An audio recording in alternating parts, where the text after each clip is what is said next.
384장 나의 갈 길 다 가도록.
베스도가 부임한 지 3일 후에 가이사랴에서 예루살렘으로 올라가니 대제사장들과 유대인 중 높은 사람들이 바울을 고소할세 베스도의 호의로 바울을 예루살렘으로 옮기기를 청하니 이는 길에 매복하였다가 그를 죽이고자 함이더라.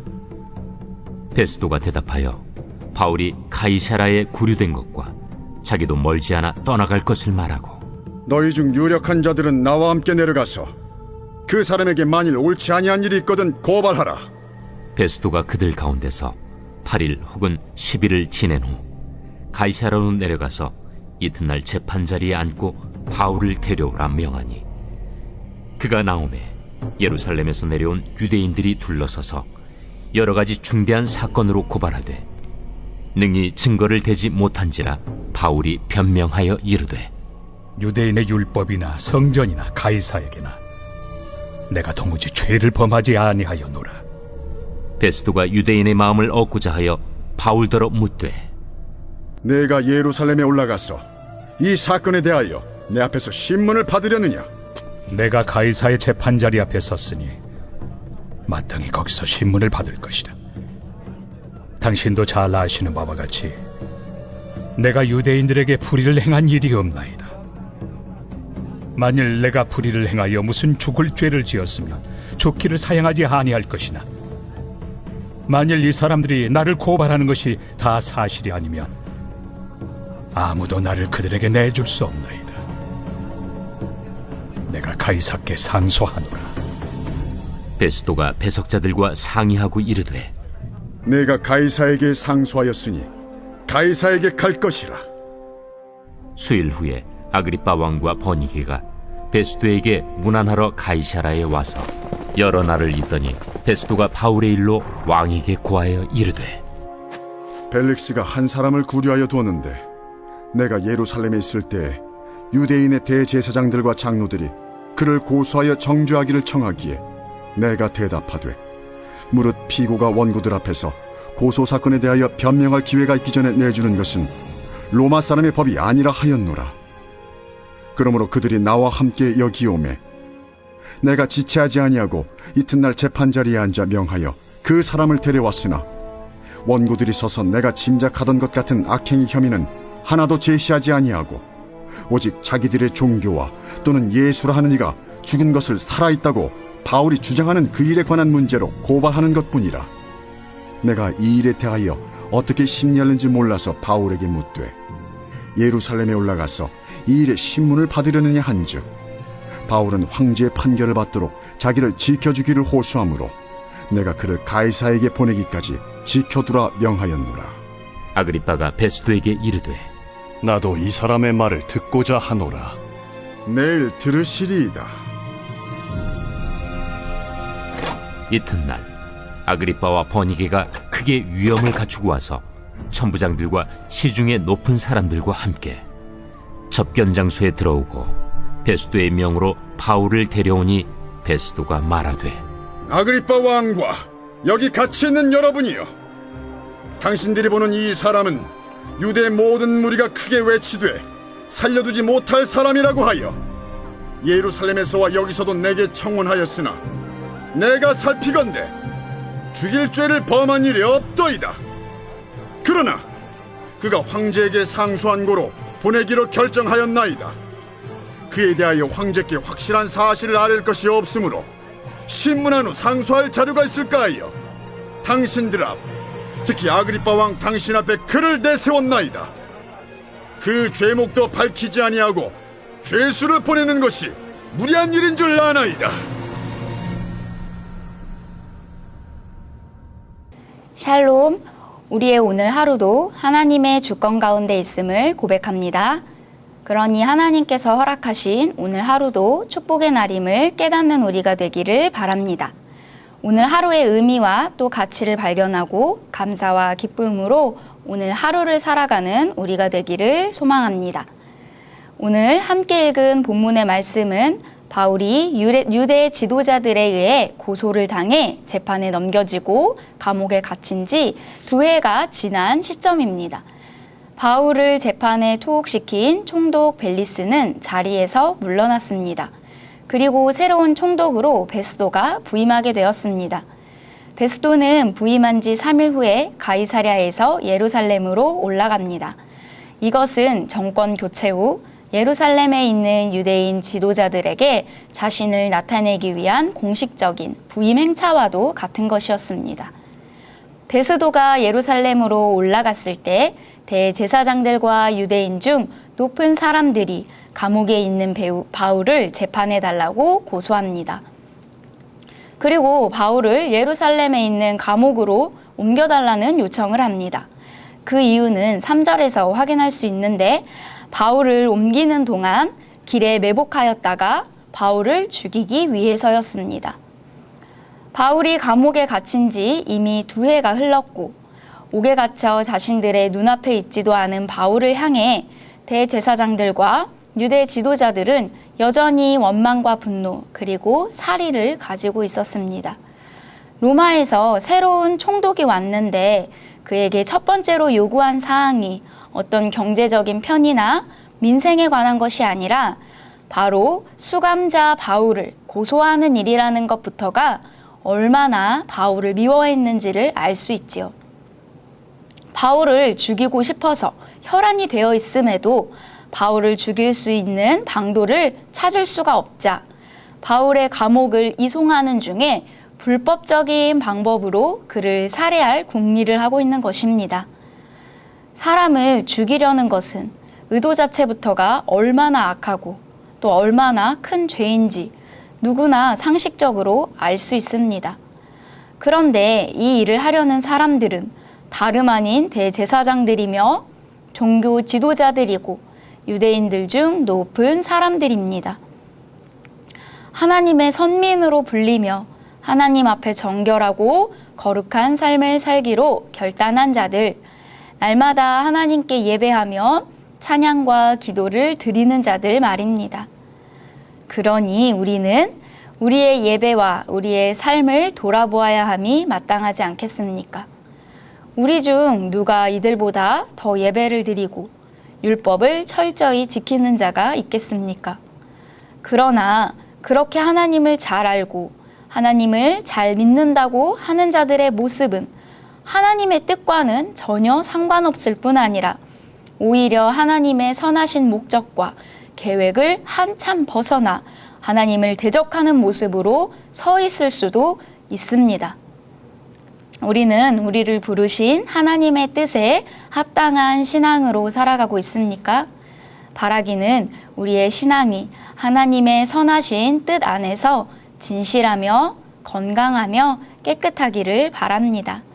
나의 개인적이고 이기적인 욕심을 목적을 가지고 행동했던 어떤 일이 잘 되었을 때 그것을 하나님의 도우심이라고 말하며 하나님의 성품과 하나님의 뜻을 왜곡하지는 말아야 합니다.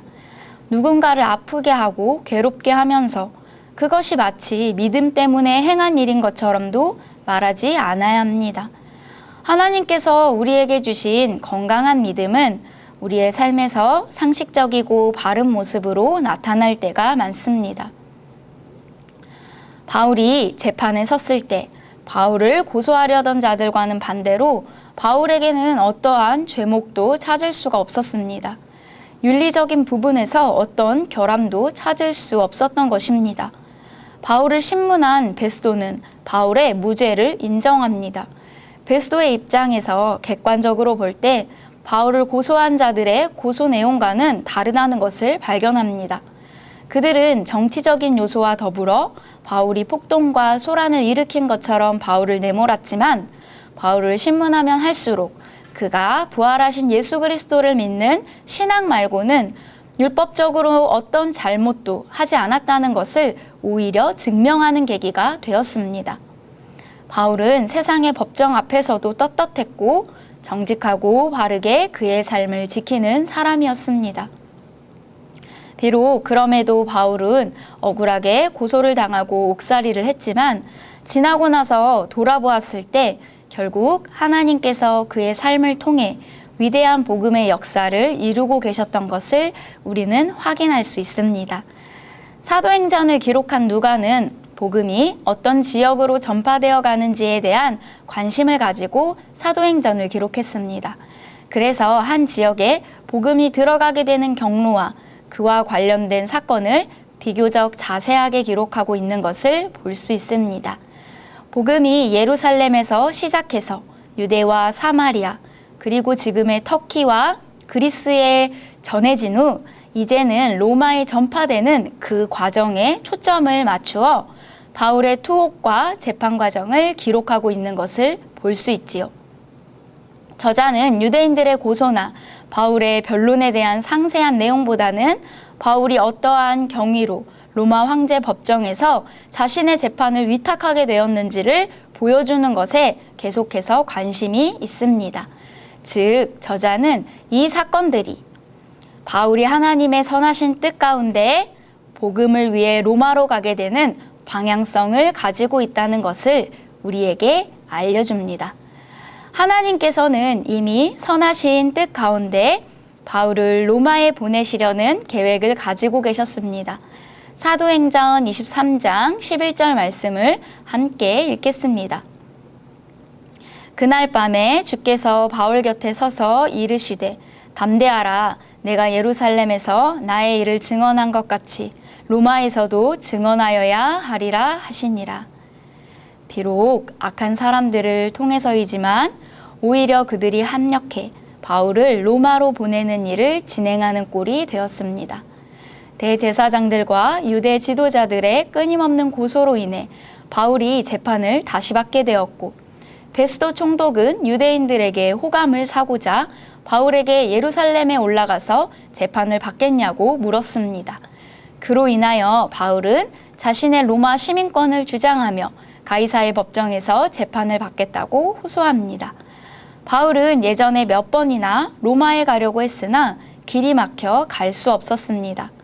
그러나 이제는 죄인의 신분이지만 호송을 받으며 결국 그토록 가고 싶었던 로마로 가게 된 것입니다. 우리도 살다 보면 잠깐씩 우리가 살아온 지난 날을 돌아보게 되는 때가 있는 것 같습니다. 그러면 그 당시에는 도무지 이해되지 않았던 일들 중에 지나고 나서야 하나님의 선하신 뜻 가운데 그 시간이 꼭 필요하고 존귀한 시간이었음을 고백하게 될 때가 종종 있지 않습니까? 비록 우리는 시간이 지나고 나서야 하나님의 뜻을 이해할 수밖에 없지만 그 과정 속에서 하나님을 신뢰하며 믿음으로 한 걸음 한 걸음 나아갈 수는 있습니다. 사랑하는 성도 여러분, 성경은 이 땅에 선한 것이 하나도 없을지라도 이 땅 모든 것은 선하신 하나님의 주권 안에 있음을 우리에게 분명히 알려주고 있습니다.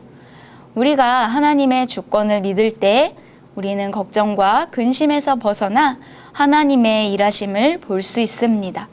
작은 틀 안에 갇힌 것처럼 나의 판단이나 나의 계획대로만 일이 진행되어야 한다고 생각한다면 우리는 하나님의 선하심과 하나님의 호의를 경험할 수 없을지도 모릅니다. 그러나 우리의 생각보다 뛰어나신 하나님을 전적으로 의지하고 하나님의 말씀을 정직하게 지키며 거룩한 하나님의 자녀로 살아간다면 바울과 같이 사방이 우겨싸여 막힌 것 같은 상황에서 오히려 하나님의 놀라운 은혜의 때를 경험하게 될 것입니다. 지금도 하나님께서 복음의 역사를 이루어 가시는 과정 중에 우리가 있음을 기억하기 바랍니다. 그렇게 우리는 하나님께서 당신의 선하신 뜻을 이 땅에 이루어 가시는 것을 믿음으로 경험하게 될 것입니다. 복음의 진보를 경험하고 또 동참하는 놀라운 은혜가 오늘 이 시간 우리에게 있기를 간절히 소망합니다. 기도하겠습니다. 오늘도 이 세상을 다스리시고 나의 주권자 되시는 사랑의 하나님 감사합니다. 하나님께서 여전히 신실하심으로 세상을 다스리고 계신 것이 우리의 삶에 큰 감사와 기쁨이 됨을 고백합니다. 모든 것이 하나님의 선하신 계획 안에 있음을 신뢰할 때 우리가 더욱 하나님의 뜻을 발견하고 믿음으로 오늘 하루를 살아갈 수 있음을 또한 고백합니다. 때로는 우리의 삶에서 억울한 일을 당할 때라도 우리를 위하여 아무런 죄 없이 십자가를 지신 예수 그리스도를 기억하게 하옵소서. 예수 그리스도의 부활이 영원한 승리를 얻게 하셨음을 기억하며 고난의 때를 넉넉히 이기게 하옵소서. 우리의 말과 행동과 모습이 하나님 앞에 정직하고 순결하여 세상의 비방을 받지 않도록 날마다 우리를 말씀으로 깨우쳐 주옵소서. 오늘도 말씀 앞에서 우리의 삶을 세워갈 때 하나님 나라가 이 땅에 임함을 경험하는 은혜가 있기를 간절히 소망합니다. 우리를 위하여 십자가에 죽으시고 부활하여 영원한 승리를 선물로 주신 예수 그리스도의 이름으로 기도드립니다. 아멘.